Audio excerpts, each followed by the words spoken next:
Top ongoing projects in Zimbabwe. Hello Displorers, welcome to another informative video presented to you by Displorer and thanks for watching. Construction in Africa has been growing exponentially over the past decades thanks to the ongoing infrastructural growth on the continent. At Displorer, it is always a pleasure exploring the continent to bring you the best the continent has to offer. And in this series on the channel, we have been shining the light on projects different countries are putting up. From Morocco, Algeria, and Egypt in the far north down to South Africa, Eritrea and Zimbabwe in the far south, you can check out which countries are excelling in putting up new and innovative projects which will not only further that nation's agenda, but also Africa's. In that same light, in this video, we go down south of the continent to bring you the top ongoing projects in beautiful Zimbabwe. If you're new here, welcome. Be sure to subscribe and turn notifications so you don't miss any of our videos. Despite Zimbabwe's highly diversified economy with good infrastructure, strong manufacturing, agricultural sectors, a vigorous financial services sector, and extensive mining, Zimbabwe faces a wide variety of difficult economic problems as it struggles with an unsustainable fiscal deficit, an overvalued official exchange rate, hyperinflation, and bare store shelves. The country, which has poorly transitioned in recent years, deteriorating from being one of Africa's strongest economies to the world's worst, collapsing from economic mismanagement, resulting in unemployment and hyperinflation. But recent years have seen the nation creep back to its toes, with the growth in tourism, foreign trade, and a booming financial section. As a result, Zimbabwe has engaged in several tough, innovative, as well as life-changing projects. Amongst its numerous, here are the top ongoing projects in Zimbabwe. Number 6. Zuva Petroleum's 180 solar power plants. Due to the high levels of population in Zimbabwe, as well as cost, many companies in the country have been solarizing their operations. In July 2020, Pretoria Portland Cement appointed a company to build and operate a photovoltaic solar power plant in Kolinborn in the province of Matabeleland South. During the same period, the Swiss embassy in Harare acquired a small solar power plant to supply its residences, while the surplus electricity is sold to the state-owned Zimbabwe Electricity Transmission and Distribution Company, ZETDC. Following that footprint, Zuva Petroleum thus joins other companies engaged in the solarization of their installations in Zimbabwe. Given that Zuva Petroleum aims to become a leader in the promotion of renewable energy and reduce its carbon footprint through renewable energy, the Zimbabwean oil company recently unveiled a project to build 180 solar power plants to supply its various sites in Zimbabwe by the end of 2021. After the project's completion, Zuva Petroleum plans to channel 30% of the power generated from the solar plants to the national power grid through a net metering system to support the national agenda in sustainable development. This will improve the electricity supply to the population because of Zimbabwe's 16 million people. According to Zuva Petroleum, only 32% have access to electricity. Number 5. New hospital for Bindura. Government of Zimbabwe has plans to construct a new Bindura provincial hospital to deal with the issue of limited space in the existing one and expanding population which the country has faced in recent years. This hospital expansion will also help to match the increased demand for health services due to population dynamics over the years. On a tour of Bindura Hospital, Acting President Chiwenga said he will make sure that resources are mobilized for the new hospital and that it is set as a priority project. The hospital site has been identified at Chanaka area along Mount Darwin Road. Resources will also be mobilized for the construction of staff accommodation after it emerged that specialist doctors at the hospital commute from Harare daily, which affects service delivery. Hence, the ministry is looking into the matter so that the specialist doctors are able to attend to emergencies at any given time. Acting President Chiwenga also said the issue of oxygen tanks from BOC gases, which are not yet installed, will be attended to soon. Addressing the hospital staff, he said the new working culture at the ministry is results-based, hence the realization of the project, especially in due time, was a matter of certainty. Number 4. Lake Harvest Aquaculture Expansion.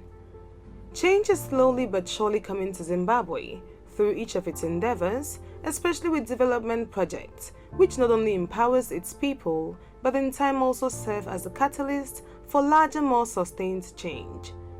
The Lake Harvest Aquaculture project on Lake Kariba in Zimbabwe is the largest sustainable tilapia fish farming in Africa. Expansion of the farm would offer more job opportunities, improve food security through low-cost protein access, and increase government revenue. This will be the African Development Bank Group's first private sector investment in Zimbabwe as part of its effort to selectively re-engage in the country. The Lake Harvest Aquaculture will produce 20,000 tons of fish annually, which will target primarily African markets, with Zimbabwe expected to absorb 37% of the production, while 50% will be exported to markets in the Southern African region. Lake Harvest Aquaculture is organized around 3 main operations, namely the breeding and rearing in fish ponds on land, rearing in floating cages in the lake, and the treatment plant fish. Besides job generation, increased intra-regional trade, positive balance of payment impact, increased government revenues, and improved food security through greater availability of low-cost protein. Another object of this project is a strong demonstration effect by promoting investment in a fragile state. The main beneficiaries of the project are the Zimbabwean government, the people, especially the women fish traders. Number 3. Zimbabwe Road Construction Projects. A plan for sustainable development of the transport infrastructure by Zimbabwe, targeting the entire population of Zimbabwe, and transit transport can help reduce the cost of movement of goods, persons, and even services. Hence, a plan to implement such a project has been recommended in the Transport Sector Master Plan of the country. $900 million have been reserved for Zimbabwe road construction projects as the country moves to restore and resurface over 161 kilometers of roads for the Road Development Program. This marks the most significant progress in the past 2 decades to reverse the decay of the country's road infrastructure. The Zimbabwe Road Construction Project aims to construct trafficable world-class roads for public convenience and to boost economic activity. So far, significant headway has been made towards accomplishing this project. In Mashonaland Central, the laying of an asphalt over the 2.7 kilometer stretch of the Bindura Mount Darwin Mukumbura Road has been completed. Construction on a 16 kilometer stretch of the Mount Darwin to Mukumbura Road is now 78% complete, while 80% has been covered on the planned 10 kilometer stretch of the St. Albert Dotito Road. The laying asphalt on the Guruve Kanyemba Road is halfway through completion. Another great accomplishment the country has seen is the completion of the Norton Road Overrail Bridge, which will be commissioned soon, along with the dualization of the Harare-Mutare Road. During and at completion of this project, major benefits would have been and will still be amassed. Number 2. The $2 billion ZESA and Chinese energy company power project in Matabeleland North. Chinese companies in recent years have undertaken multiple projects to help Zimbabwe address severe power shortages. The Chinese power company, Shina Hydro, has been expanding the 900 megawatt Huanj thermal power station to add 600 megawatts at the cost of $1.5 billion, expected to be completed by mid-2022. The same company had also completed the expansion of another major power plant, Kariba South Hydro Power Station, in March 2018, at a total cost of $533 million. Given the fact that Zimbabwe has been grappling with severe power shortages, it has licensed a joint venture between Zimbabwean and Chinese investors to establish a 50 megawatt coal-fired power plant. Energy regulator The Zimbabwe Energy Regulatory Authority (ZERA) announced that the joint venture called Zimbabwe Zhongshan Electrical Energy Private Limited (ZZEE), which stands as a game changer for the country. The company, to be based in Hwanji in the western part of the country, joins a long list of independent power producers that the energy regulator has licensed over the years. Due to a combination of drought that has resulted in reduced power generation at Kariba Power Station, as well as antiquated equipment at Hwange Power Station, Zimbabwe has a deficit of over 1,000 megawatts of electricity.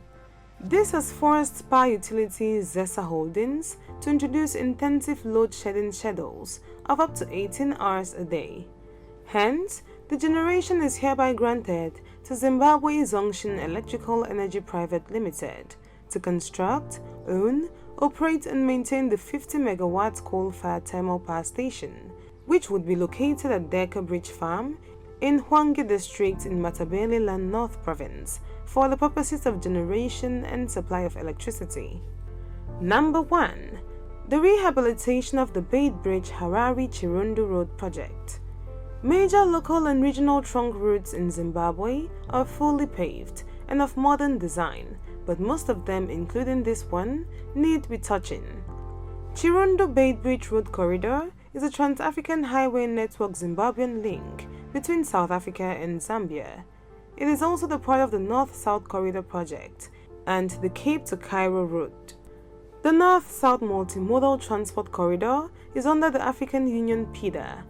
The Programme for Infrastructure Development in Africa (PIDA) is an all-Africa program to develop a vision, policies and strategies for development of priority trans-regional and continental infrastructure, which includes transport.